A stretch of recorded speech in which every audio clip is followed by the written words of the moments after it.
Salut, salut, c'est le Labo du français. Likez, commentez, partagez. Merci. Après la traduction littéraire, l'interprétation, parlons de la traduction pour apprendre une langue. Pour apprendre une langue, il n'y a pas de méthode miracle, mais il n'y a pas de mauvaise méthode. Tout dépend de vos objectifs. Vous devez en fait trouver la combinaison de méthodes qui marche le mieux pour vous. Vous pouvez écouter ce podcast par exemple, regarder des extraits de films avec sous-titres, puis les mêmes extraits sans sous-titres, lire, relire à voix haute, parler librement, faire des exercices à l'oral et à l'écrit.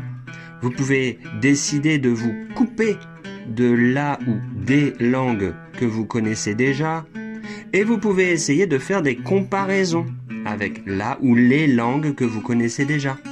C'est comme vous voulez. C'est à vous de décider ce qui marche le mieux pour vous.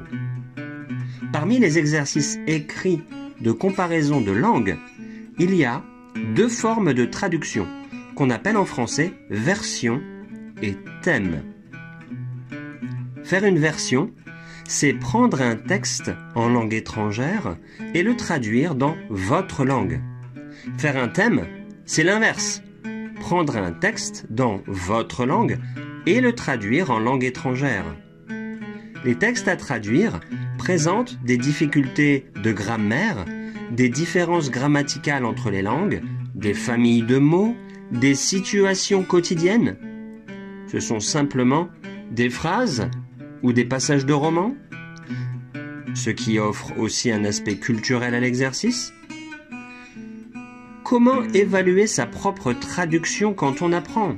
C'est difficile à faire seul. Surtout le thème, diront certains.